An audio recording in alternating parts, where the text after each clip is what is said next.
Hello students. We are solving the examples on operations of convergent sequences. So in previous two lectures we have solved till question 8 of Goldberg exercise. Now today we will see these two examples, question 9 and question 10. These two examples are little bit tricky but very important examples. So let us see question 9. In question 9 we have given a sequence Sn here, but the specifications of this sequence we have given, they have not given directly the nth term.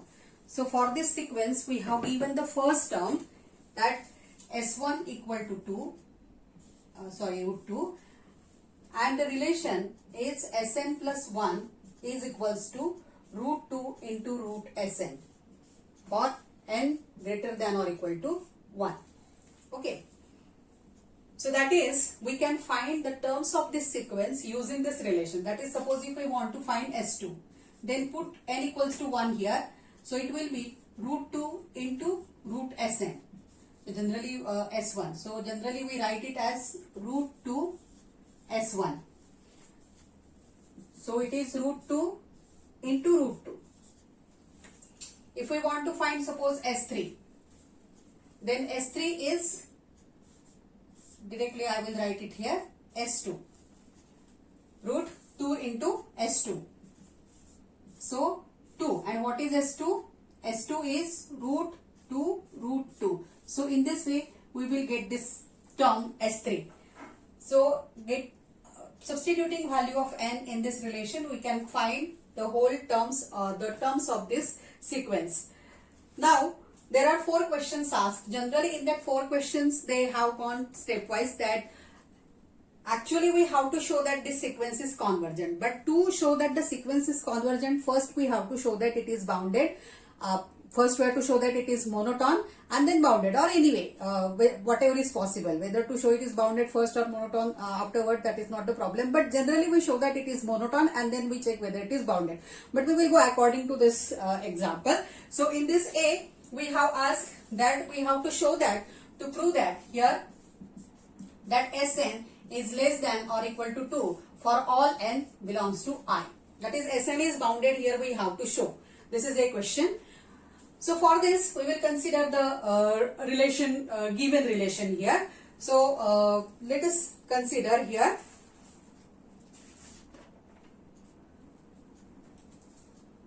And here they have specifically told that prove by induction that Sn is less than or equal to 2. So what is induction process? We means for n is greater than or equal to 1 we are doing here. So for n equals to 1 we check always the result. But here S1 is already given and we have already got this S2. So whether it is less than or equal to 2? Yes. So you can find this value and check whether it is less than or equal to 2. So the result is true for n equals to 1 as well as n equals to 2. Now in the next step we will assume that it is true for n equals to k, and then we will prove it for n equals to k plus 1, so that it will be true for all n belongs to n. So let us move for this. So here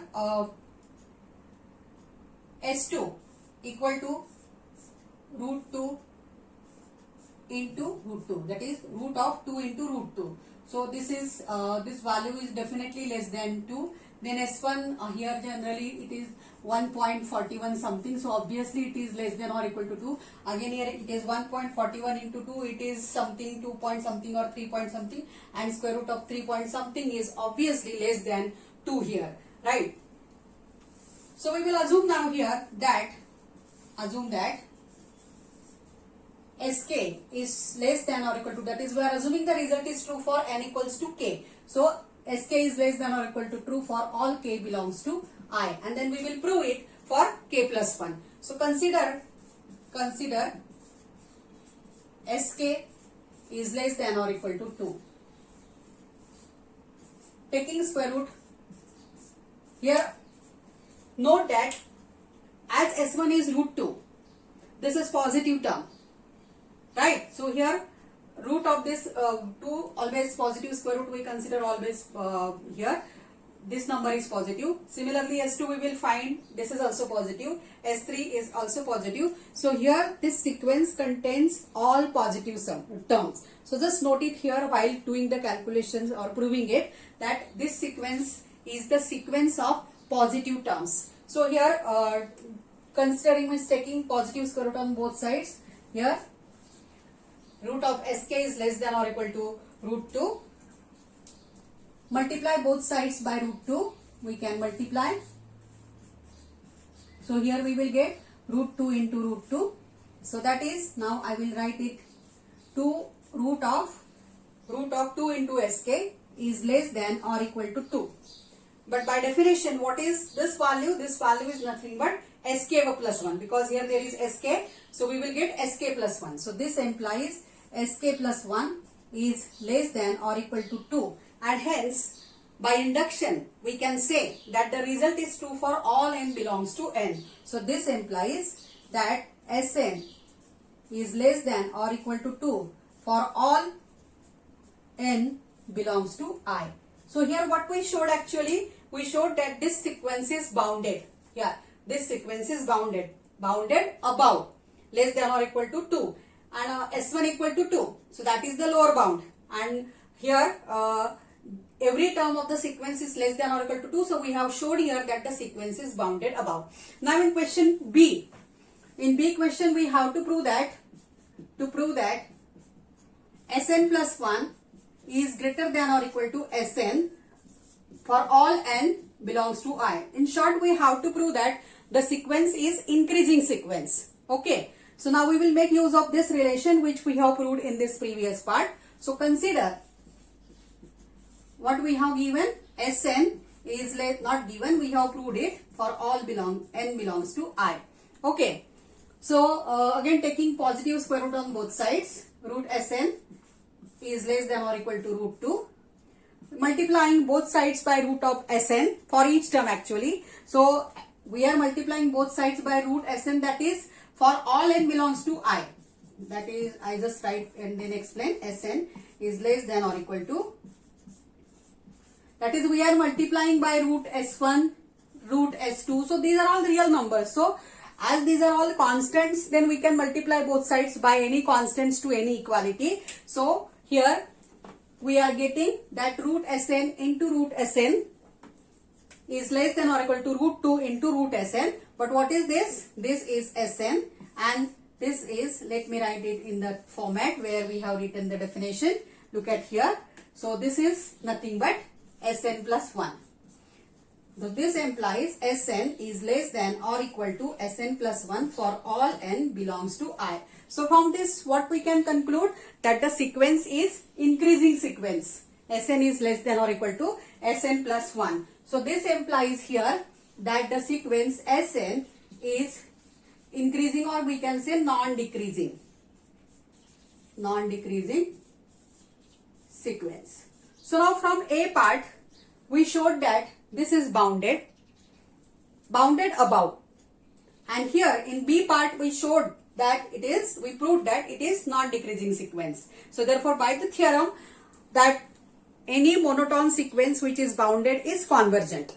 So therefore this sequence is convergent sequence. In C part we have to show that the sequence is convergent. So we can say that. So therefore from A what we can say, that the sequence is bounded above, and from B what we can say, that the sequence is non-decreasing. Sequence is non-decreasing. So therefore what is the conclusion? So therefore this sequence is convergent and converges to its upper bound. So this implies the sequence Sn is convergent, which is the C part. Now in D part we have to prove that the limit of this sequence is 2. So in D we have to prove that the limit of Sn is 2.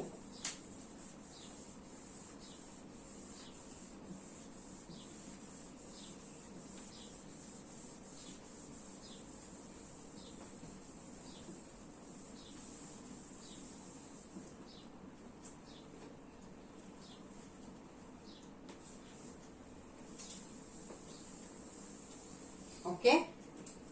So D part, to prove that limit of Sn as n tends to infinity is equals to 2. Now here we have proved already that limit of sequence is convergent. So therefore limit will exist. So suppose that limit is L. So since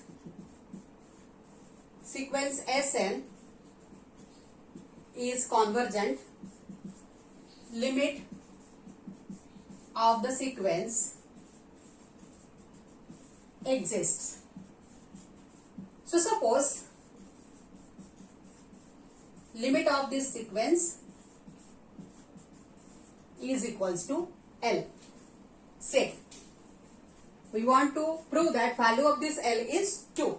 Now as this sequence is convergent, after some terms it has the same limits. So if limit of Sn as n tends to infinity is L, then obviously limit of Sn plus 1 as n tends to infinity is also L.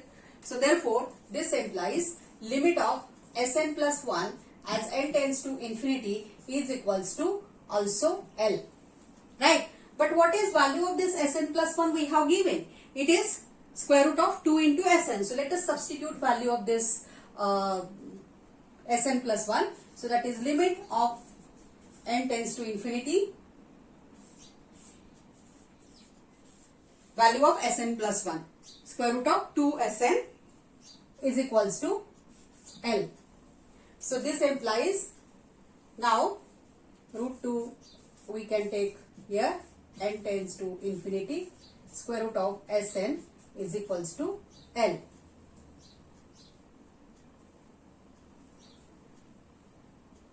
So in general directly we can write it, no need to write down this step.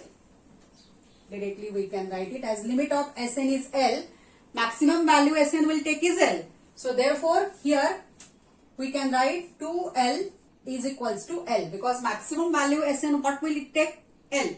So therefore after this term, means after n tends to infinity, definitely it will satisfy that it is less than epsilon for all n greater than or equal to n. So therefore root of 2L is equals to L. So squaring on both sides, what will get?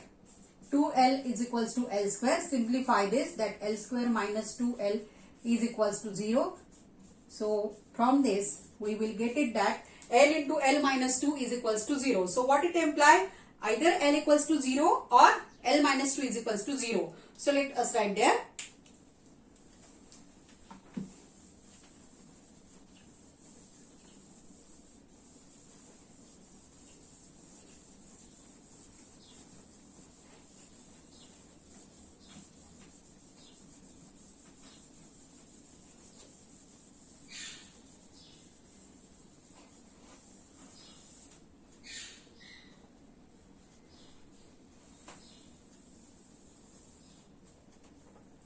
So this implies L is equals to 0 or L minus 2 is equals to 0. So that is, we will get it here, L equal to 0 or L is equals to 2. But L equals to 0 is not possible. Why? Because this sequence is the sequence of positive term, first thing. Secondly, S1 is root 2. And third thing, that the sequence is increasing sequence. So obviously the limit of this sequence cannot be 0. But L cannot be 0 as this sequence is sequence of positive terms, sequence of increasing sequence. We will add here that this is increasing sequence of positive terms with first term as root 2, which is not equals to 0. So obviously L is not equals to 0. So therefore what only the possibility? That L is equals to 2. So therefore only the possibility is that L is equal to 2. So this implies limit of Sn as n tends to infinity is equals to 2. Hence the proof of this example.